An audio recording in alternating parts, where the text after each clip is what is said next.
Assalamualaikum warahmatullahi wabarakatuh. Perkenalkan, nama saya adalah David Akbar Hidayat. Saya merupakan mahasiswa PPG dalam jabatan tahun 2023 yang bertempat di LPTK Universitas Negeri Surabaya. Saya mengajar di SMK Negeri 15 Samarinda.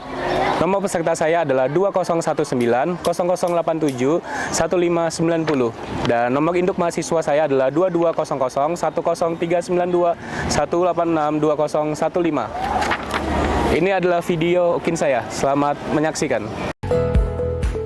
SMK Negeri 15 Samarinda, sekolah yang terletak di daerah Sungai Kunjang, tepatnya di Jalan Ring Road, Lok Bahu, Kota Samarinda, yang telah berdiri sejak 2008.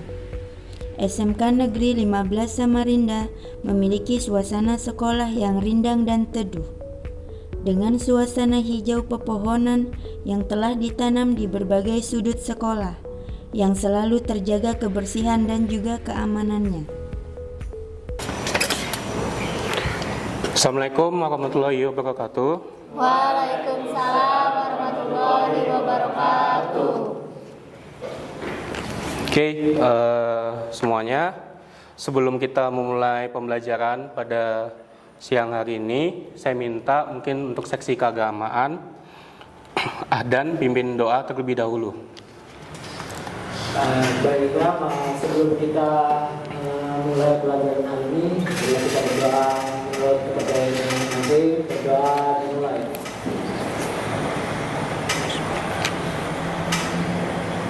Doa selesai. Ya, baik semuanya, anak-anakku sekalian. Jadi di sini saya akan membagikan sebuah kertas.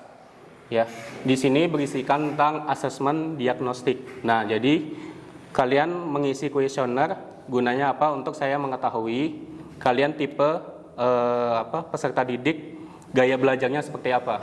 Mungkin ada yang suka secara visual, ada yang audio visual, mungkin ada yang tipe hanya mendengar, ada yang suka membaca aja, reading. Nah, jadi dari kuesioner ini nanti saya akan tahu kalian lebih suka gaya belajar seperti apa. Tuh, ya, saya akan bagikan dulu. Tuh, saya akan dibagikan ke belakang dan diisi.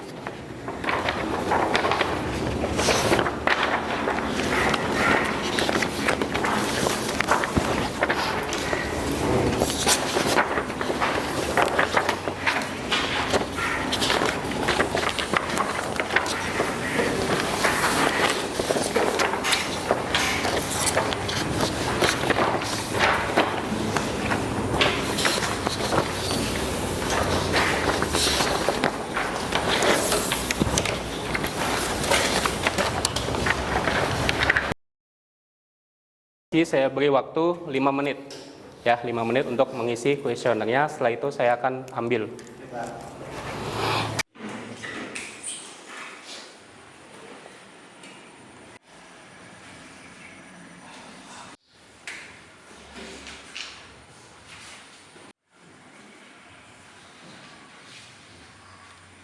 Oke, waktunya udah lewat dari 5 menit. Silakan dikumpulkan.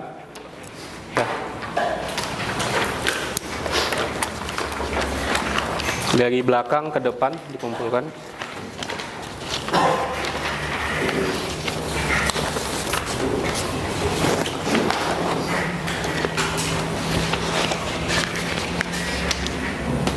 Udah semua ya? Nah.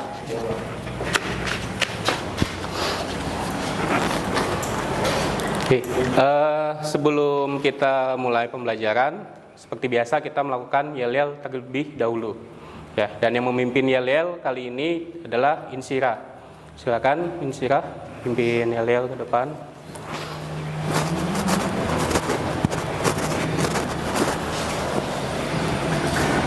Oke teman-teman, boleh berdiri dulu, kita yel-yel.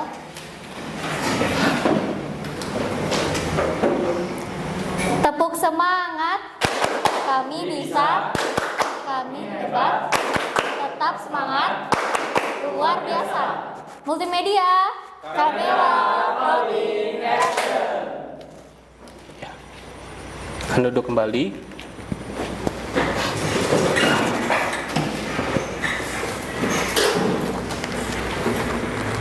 Baik, saya akan melakukan presensi terlebih dahulu, ya.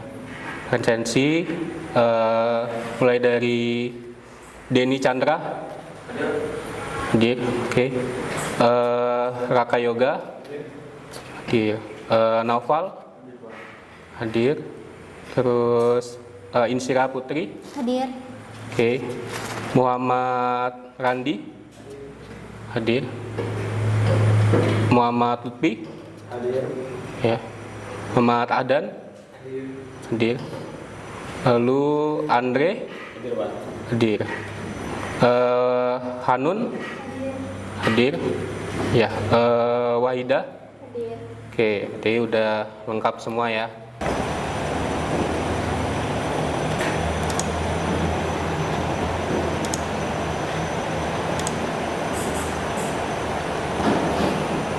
Oke, ada yang tahu ini gambar apa? Sebelumnya? Mata. Ya. Kira-kira ada yang tahu nggak jenis pengambilan gambar apa ini? Oh, Ya, Andre. Jenis pengambilan gambarnya extreme close up, Pak. Extreme close up. Oke. Mengapa disebut extreme close up? Karena mengambil gambarnya secara detail, Pak. Secara detail, lebih fokus ke objek ya. Ya, benar. Jadi kali ini kita akan belajar tentang tata kamera. Ya. Nah, di pembelajaran kali ini sesuai tata kamera. Nah, tujuan pembelajaran pada pertemuan siang ini yang pertama itu untuk memahami jenis-jenis pengambilan gambar. Kedua, memahami fungsi segitiga exposure. Dan ketiga, mengenali jenis-jenis lensa dan fungsinya. Oke.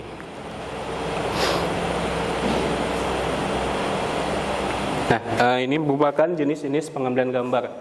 Secara umum, seorang pembuat film ya atau yang dikenal sebagai filmmaker itu pasti akan menentukan sebuah jarak dari kamera ke subjeknya yang akan diwujudkan dengan jenis-jenis shoot ya agar dapat mengkomunikasikan gagasannya kepada penonton. Nah, dari gambar itu kita melihat bahwa ada pengambilan gambar yang berbeda. Biasanya pengambilan gambar yang berbeda itu akan melihatkan perbedaan-perbedaan tentang jenis pengambilan gambar.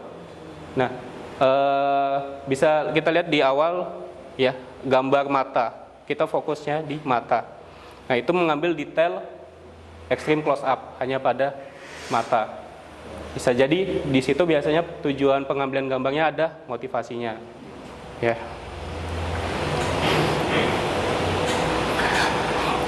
Jenis-jenis pengambilan gambar itu kebanyakan film yang dibuat berhubungan dengan manusia. Makanya acuan tipe of shoot-nya adalah wajah manusia dan secara besar dibagi menjadi 3 ukuran, yaitu wide shoot, long shoot, medium shoot, dan close up. Namun gak hanya itu, ada lagi beberapa variasinya masing-masing. Nanti kita akan lihat yang lainnya, jenis-jenis shootnya. Nah, silahkan kalian buka HP kalian masing-masing ya, untuk meng-scan kode QR barcode yang ada di papan tulis ini. Silakan di-scan, buka kameranya, kalian scan ya, untuk melihat videonya.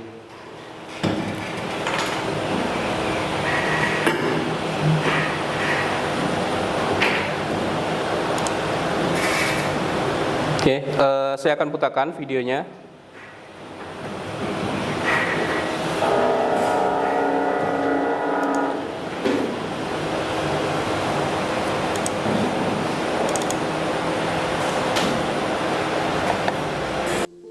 Assalamualaikum warahmatullahi wabarakatuh.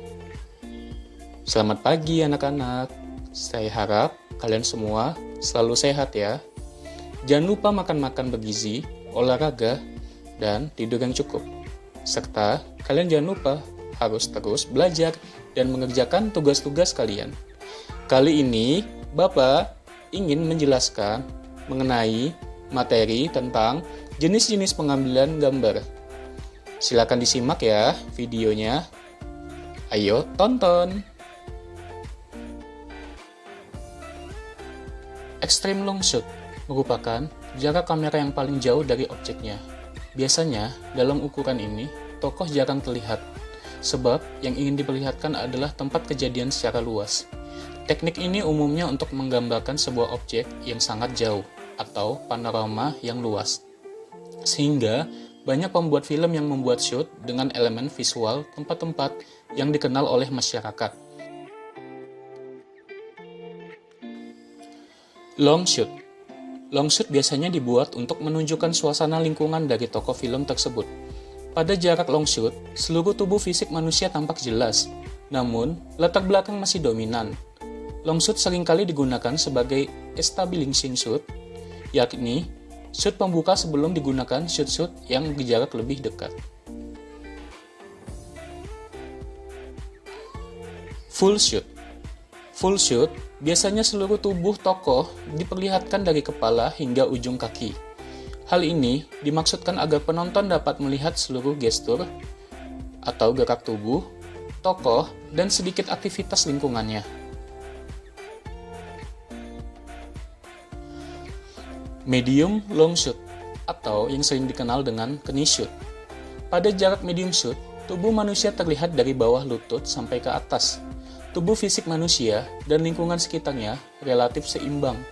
Ukuran ini sebenarnya digunakan pada film-film western dan fungsinya adalah agar pistol yang ada di bawah pinggang sang koboi dapat terlihat jelas oleh penonton. Sebab, kalau menggunakan full shoot, maka pistol tersebut dianggap terlalu jauh. Medium shoot. Medium shoot tidak memiliki variasi sebab seluruh tipe of shoot yang menggunakan medium diambil ke long shoot atau ke close up. Oleh karena itu, type of shoot ini memiliki keunikan sendiri, yaitu bawah gestur tokoh terlihat lebih jelas, namun lingkungannya hampir tidak terlihat. Jadi pusat perhatian penonton akan diarahkan pada gerak tubuh tokohnya saja. Pada jarak medium shoot, memperlihatkan tubuh manusia dari pinggang ke atas.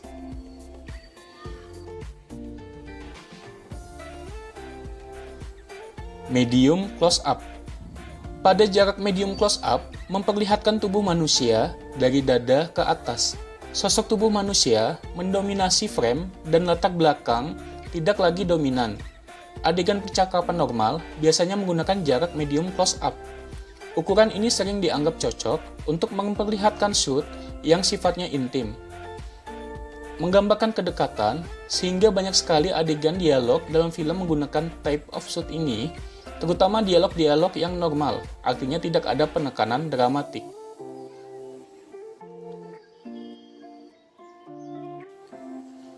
Close up. Close up umumnya memperlihatkan wajah, tangan, kaki, atau sebuah objek kecil. Teknik ini mampu memperlihatkan ekspresi wajah dengan jelas serta gestur yang mendetail. Banyak pembuat film yang memanfaatkan ukuran ini untuk memperlihatkan ekspresi wajah si tokoh dengan lebih jelas, baik marah, sedih, gembira, dan lain-lain. Close up biasanya digunakan untuk adegan dialog yang lebih intim. Close up juga bisa memperlihatkan sangat mendetail sebuah benda atau objek. Big close up. Shoot yang menampilkan bagian tubuh atau benda tertentu sehingga tampak besar. Misalnya, wajah manusia sebatas dagu sampai dahi. Extreme close up.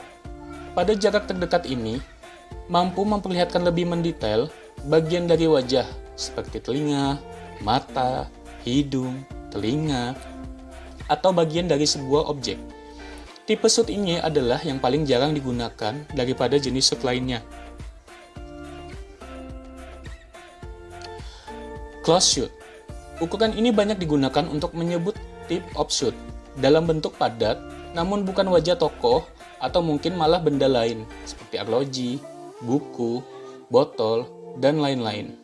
Namun, ukuran dan istilah ini tidaklah mengikat. Artinya, ada juga pembuat film yang lebih senang atau terbiasa menggunakan istilah close up. untuk mengkomunikasikan ukuran ini. Two shoot and three shoot. Two shoot and three shoot, ukuran ini digunakan untuk menyebut type of shoot yang tokohnya lebih dari satu orang.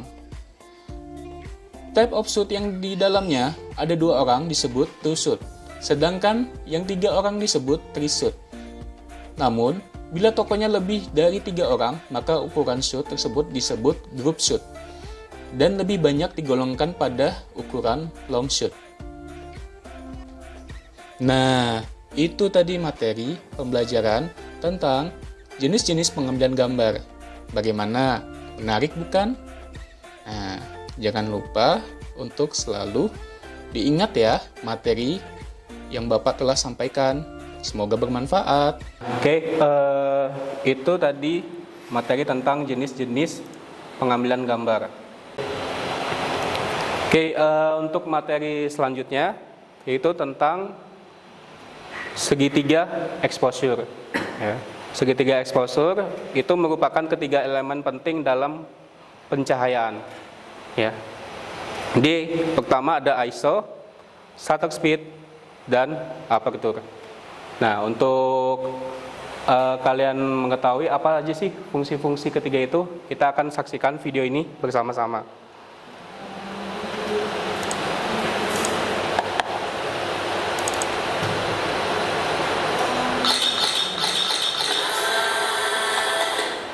Halo, kembali lagi sama gue Putra Usa. Hari ini gue bakalan kasih kalian tips penting, khususnya buat kalian fotografer dan juga videografer di mana yang pengen benar-benar serius dalam dunia ini. Kalian harus mengerti hal ini, yaitu segitiga exposure. Ini merupakan hal yang sangat penting banget kata gue.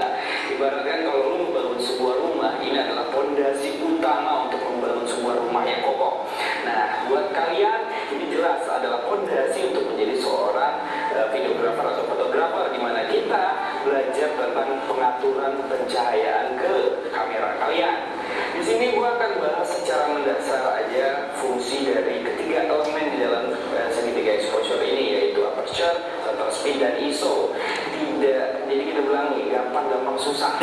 Seperti yang gue bilang di awal tadi, di mana segitiga exposure ini terdiri dari 3 elemen penting, yaitu aperture, shutter speed, dan ISO. Di mana ketiga elemen ini fungsinya mengatur masuknya cahaya ke sensor kamera kalian untuk melakukan rekaman sebuah gambar.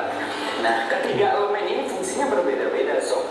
Tapi ketiga elemen ini benar-benar membentuk sebuah segitiga yang mana saling terkaitan. Yang mana apabila kalian atur shutter speednya misalnya, pasti akan berpengaruh terhadap aperture dan ISO. Atau kalian atur aperture-nya, pasti akan berpengaruh terhadap pengaturan shutter speed dan ISO juga. Nah, gua akan jabarkan berlahan-lahan di sini. Bila F-nya semakin besar sebagainya, itu adalah untuk menandakan besar bukaan mampu dari lensa itu. Oke, itu tadi adalah materi pengenalan segitiga exposure. Ya. Jadi di video tadi itu membahas beserta fungsi-fungsinya. Apa itu ISO, apa itu shutter speed, dan apa itu aperture. Nah, dari video yang kalian simak tadi, saya ingin bertanya ya kepada, mungkin saya akan tunjuk pada Wahidah. Ya. Oke, Wahidah, menurut kamu shutter speed itu apa? Shutter speed merupakan kecepatan rana ketika menangkap gambar atau objek. Oke, kecepatan untuk menangkap suatu objek. Ya. Saya ingin bertanya lagi, mungkin untuk Denny, ya, apa itu aperture atau diafragma? Aperture merupakan bukaan diafragma pada sensor kamera. Semakin diafragma terbuka lebar, maka akan semakin banyak cahaya yang masuk, sehingga mampu menghasilkan gambar dengan pencahayaan yang cukup. Dan yang terakhir, yaitu ISO. Ya, saya ingin bertanya kepada Adan, apa itu ISO? ISO merupakan ukuran yang menentukan tingkat sensitivitas cahaya yang masuk ke dalam sensor kamera. Ya, tepat sekali. Kalian berhasil menjawab dengan baik. ya. Untuk tugas, ya saya akan memberikan tugas itu mengerjakan LKPD. Ya, tugasnya itu adalah project. Silakan kalian scan dulu, kalian download melalui Google Drive, ya. Google Drive, scan tugas LKPD-nya, ya, untuk mendownload. Nah, selanjutnya nanti saya akan, ketika kalian mengerjakan kelompok, saya akan membimbing kalian, ya, dalam sebuah proyek tadi. Nah, perencanaan proyeknya apa? Yang pertama yaitu memotret, ya, objeknya adalah teman kalian. Nah, kalian memotret jenis-jenis pengambilan gambar sesuai di video tadi, ya.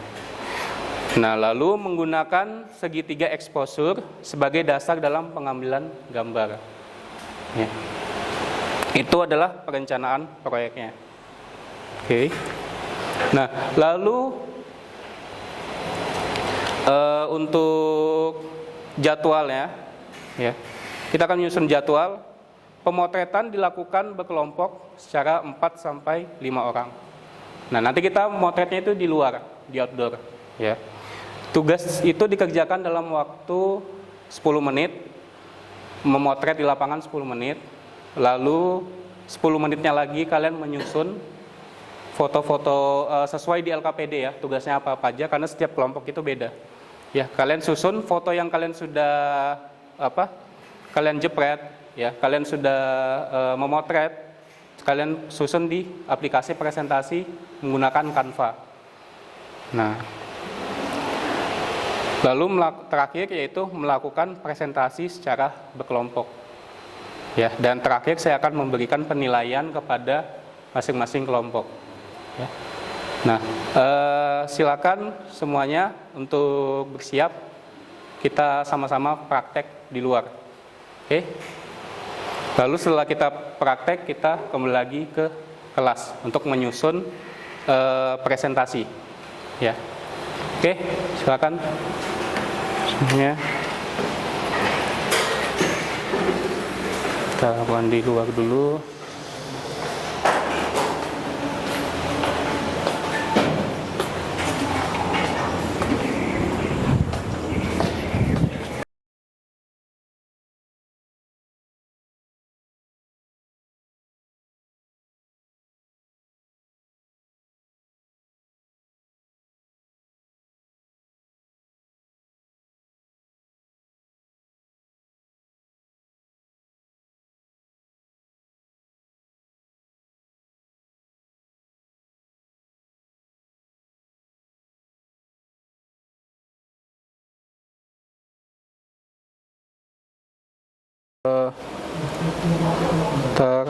Nah, kalian akan coba masing-masing settingannya.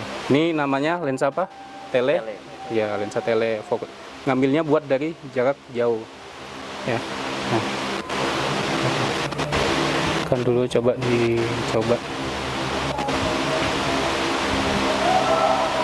Nah, utamakan dikunci dulu fokusnya. Kalau sudah terkunci fokusnya, baru di foto. Nah, gitu. Akan aja coba masing-masing. Nah, Randi lagi, ya, dikunci dulu. Ya, jadi kita di sini memakai kamera mirrorless, ya. Iya, Pak. Ya. Nah, ini kameranya Sony A6000. Ya. Nah, pastikan kalau kita mau pakai autofocus, ya, fokus ke subjeknya gini. Nah, kita ngelihat titik fokusnya dulu. Nah, kalau sudah terkunci fokusnya, baru kita jepret foto potret, ya. Nah, ini kita sesuaikan. Misalnya kalau kita usahakan shutter speednya itu jangan di bawah 50, ya. Kalau di bawah 50 nanti pas objeknya bergerak itu goyang, ya. Nah, ISO-nya disesuaikan aja. Misalnya gelap, kita naikin lagi ISO-nya. Nah, coba dulu, Pak Adan, boleh coba. Nah, boleh siapa? Waida ke sini, coba ambil potret. Nah, Ini kamu kunci dulu fokusnya di sini. Oke, coba cepat dulu. Setelah melakukan kegiatan pemotretan di luar dan sekaligus kalian mengerjakan tugas, sekarang kita melakukan presentasi.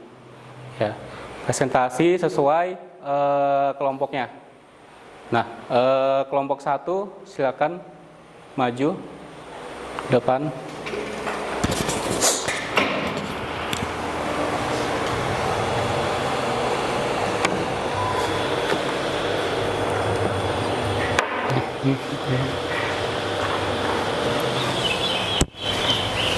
Silakan perkenalkan diri terlebih dahulu. Assalamualaikum warahmatullahi wabarakatuh. Kami dari kelompok 1 ingin mempresentasikan hasil foto yang kami ambil di luar tadi. Saya Insyira Putri sebagai moderator. Saya Daniel Nangga Saripudin sebagai penjelas. Saya Andre Nur Fadilah sebagai model. Saya Wahida sebagai operator. Baik, mungkin langsung saja ke materinya. Silakan Ahdan. Jadi pada potret pertama ini kita memakai teknik potret seperti namanya, fotopotret.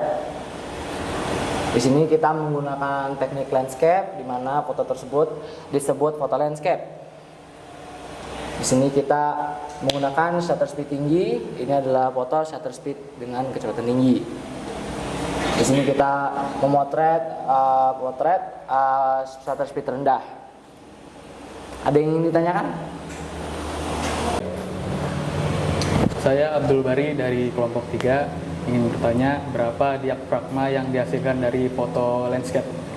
Dari foto landscape ini adalah, atau kita bisa bilang aperture-nya itu 1,8.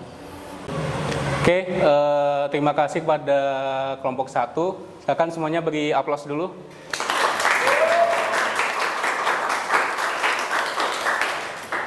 Ya baik, silakan kelompok 1 ditutup. Baik, mungkin sampai di sini saja presentasi kami. Terima kasih kepada teman-teman yang sudah bertanya tadi. Terima kasih atas perhatiannya. Wassalamualaikum warahmatullahi wabarakatuh. Waalaikumsalam warahmatullahi wabarakatuh. Oke, silakan kembali ke tempat duduknya masing-masing. Assalamualaikum warahmatullahi wabarakatuh.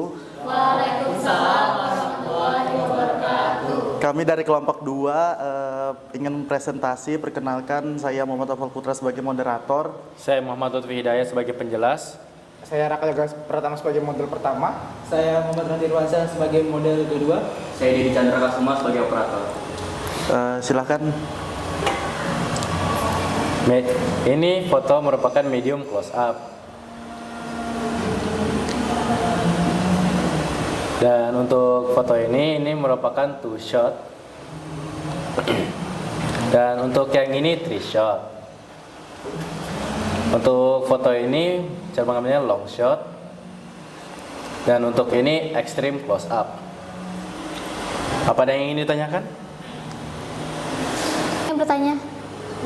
Saya Insyira Putri dari kelompok 1 ingin bertanya untuk pengambilan gambar medium close up itu seperti apa? Medium close up itu pengambilan gambar yang diambil dari atas kepala sampai lutut objek. Saya ingin bertanya, perkenalkan nama saya Hanum Pratiwi dari kelompok 3. Berapa ISO dalam pengambilan 2 shoot?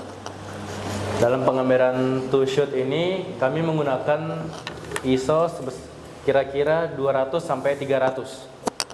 Sekian presentasi dari kelompok 2. Kami mengucapkan terima kasih telah bertanya. Wassalamualaikum warahmatullahi wabarakatuh. Waalaikumsalam warahmatullahi wabarakatuh. Ya silakan beri aplaus dulu untuk teman-temannya kelompok yang sudah maju. Silakan kelompok 2 kembali ke tempat masing-masing. Assalamualaikum warahmatullahi wabarakatuh. Waalaikumsalam warahmatullahi wabarakatuh. Perkenalkan, saya Muhammad Dafa Fahriza dari kelompok 3 yang beranggotakan Abdul Bari, Hanum Pratiwi, Rizka Nursehan, dan yang terakhir Yasmin Syafa Aurelia. Ya, langsung saja foto pertama yaitu ada foto aperture rendah. Ya, Foto kedua yaitu ada foto aperture tinggi. Foto ketiga yaitu ada foto high angle. Dan foto keempat, foto terakhir yaitu foto low angle.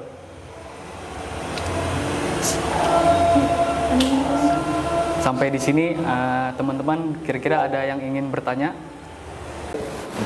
Saya Lutfi dari kelompok 2 ingin bertanya, perbedaan aperture rendah sama aperture tinggi apa ya? Pengambilan fotonya lebih sempit dan menambahkan efek blur pada subjek yang lebih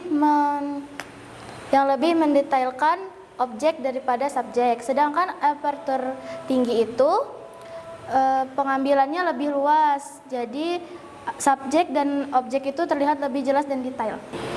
Saya Randi dari kelompok 2 ingin bertanya, apa perbedaan low angle dan high angle?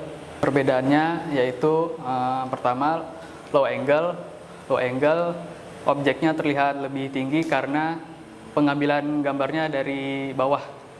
Sementara high angle objeknya terlihat lebih rendah karena pengambilan kameranya dari atas. Terima kasih teman-teman yang sudah bertanya. Saya akhiri presentasi kali ini. Wassalamualaikum warahmatullahi wabarakatuh. Waalaikumsalam warahmatullahi wabarakatuh. Ya, beri aplaus dulu untuk kelompok 3.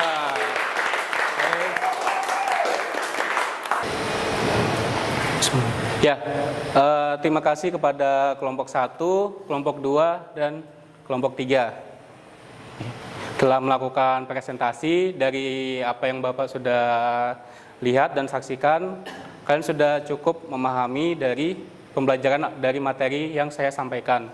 Pertama, tentang jenis-jenis pengambilan gambar. Kedua, tentang segitiga exposure. Pemahaman kalian sudah cukup bagus tentang ISO, aperture, dan shutter speed. Ya. Nah, dari sini saya akan memberi pertanyaan terakhir pada kalian. Ya, silakan dijawab. Saya ingin untuk pertanyaan pertama, silakan apa yang menyenangkan dalam kegiatan pembelajaran hari ini? Silakan mungkin Lutfi. Saat melakukan praktek foto di lapangan tadi, Pak. Oke, saat melakukan praktek foto di lapangan tadi. Ya. Nah, Insira, apa ada kesulitan dalam memahami materi fotografi? Mungkin dari segi materi yang Bapak sampaikan tadi, untuk kesulitannya sedikit aja, Pak. Saja. Oke. Terus yang terakhir, apakah kalian mendapatkan pengalaman dan pengetahuan baru? Iya, Pak, ada pengalaman baru. Banyak, Pak. Dari asesmen awal, ya, yang saya bagikan kepada kalian, rata-rata yang sudah saya identifikasi mendapatkan jawaban yang gaya belajar kalian rata-rata itu di audio visual. Ya, mungkin karena kalian memang jurusan multimedia, di mana kalian lebih mudah memahami gaya belajar menggunakan audio visual seperti video atau Canva, ya, medianya. Nah, dari penilaian saya untuk kelompok 1 itu mendapatkan nilai 87. Ya, tepuk tangan dulu dong. 87. Ya.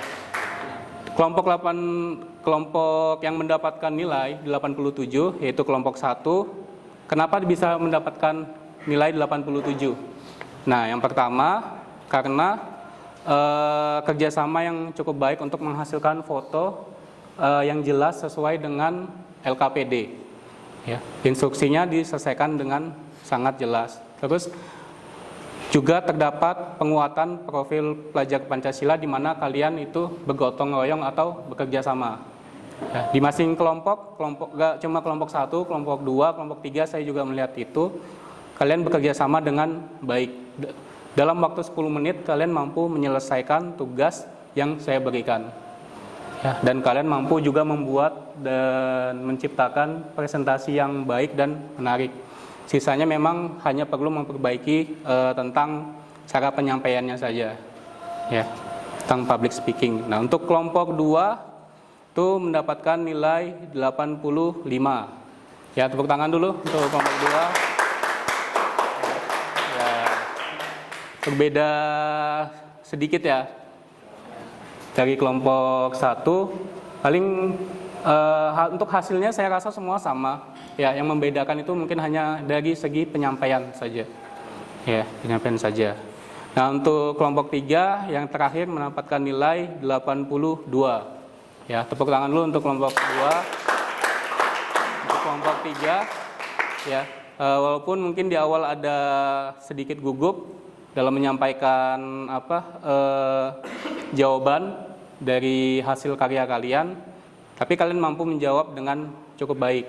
Ya, makanya kalian saya beri nilai 82. Ya. Nah, di akhir ini saya ingin memberikan sebuah kata motivasi untuk kalian semua. Ya, kalian saat ini sedang menduduki di semester ganjil, yaitu di kelas 3. Nah, saya harap dengan adanya ilmu yang saya sampaikan akan membawa kesuksesan untuk kalian semua. Amin. Ya. Nah, yang namanya untuk meraih sukses itu tidak ada cara instan. Semuanya harus dilakukan dengan kerja keras. Sepertinya jika kalian ingin mendapatkan nilai tinggi, tentu saja kalian harus belajar dan bekerja keras. Dengan itu kalian bisa membanggakan kedua orang tua kalian. Oke, silakan kita mungkin pimpin berdoa dulu sebelum mengakhiri pembelajaran. Ya. Silakan Ahdan pimpin doa untuk penutup. Baiklah, sebelum kita mengakhiri pelajaran hari ini, marilah kita berdoa sesuai kepercayaan kita masing-masing. Berdoa dulu.